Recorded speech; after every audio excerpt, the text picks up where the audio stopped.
Le monde a besoin de ce que les Françaises et les Français lui ont toujours enseigné. L'audace de la liberté, l'exigence de l'égalité, la volonté de la fraternité.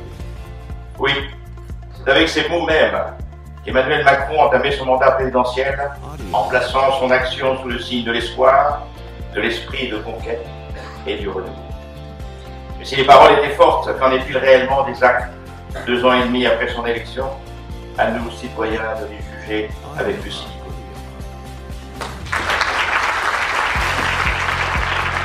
Pour moi, c'était vraiment important de venir aujourd'hui pour raconter ce que je vis. En faisant le bilan à mi-mandat de Macron, je pense que ce qu'il a fait, c'est pas mal, mais ça pourrait quand même être mieux. Je voulais aussi parler des banques qui ne prennent pas beaucoup de risques avec nous, on leur fait peur. On a des garanties qui sont pourtant importantes, hein, donc on est caution de tout, le chef d'entreprise est caution de tout, mais quand même on a du mal à être suivi quand les périodes sont moins fastes, et il existe des périodes moins fastes que d'autres. On sait que depuis 2 ans et demi, depuis le début du quinquennat, nous traversons une période de grande tension sociale et politique, et il est intéressant de voir comment l'entreprise peut être le lieu peut-être sinon d'une réconciliation, du moins d'une forme de médiation, ce à quoi le politique n'arrive pas forcément actuellement. Et ce qui est intéressant également, c'est de considérer quelles peuvent être les conséquences sur l'activité et la vie intérieure des entreprises de tous ces mouvements sociaux suscités par des réformes peut-être nécessaires, mais certainement difficiles à faire passer. Je voudrais saluer l'initiative du député Olivier Dassault. C'est une très bonne idée que de faire le point.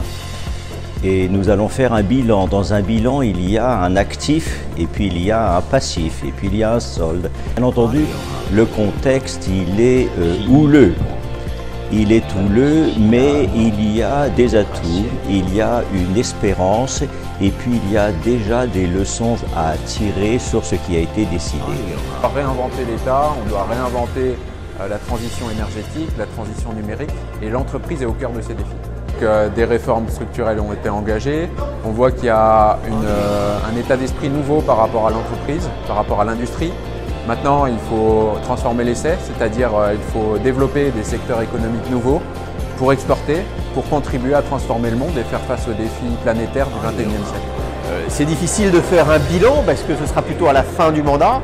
Il y a eu de très belles avancées sur les ordonnances et les lois travail. Il y a eu la loi Pacte qui a permis de simplifier un certain nombre de dispositifs. Mais il faut aller encore plus loin maintenant et encore plus vite. Il y a de nouveaux facteurs qui maintenant sont source d'inquiétude pour les chefs d'entreprise.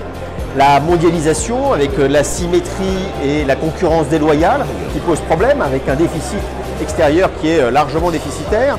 On va dire une prédominance des États-Unis et de la Chine dont en Europe nous devons maintenant exister avec nos entreprises.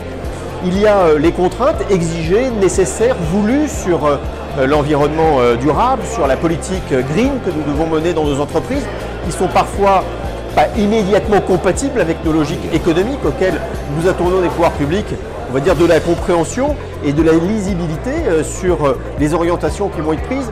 Politique qui soigne, je tiens mes engagements, mais toujours est-il que moi je plaide pour une simplicité. C'est pas la première fois que je participe à ce colloque parce que, disons les choses clairement, ce ne sont pas les politiques qui créent les emplois, ce sont les entrepreneurs. La question c'est est-ce que notre écosystème français est suffisamment favorable?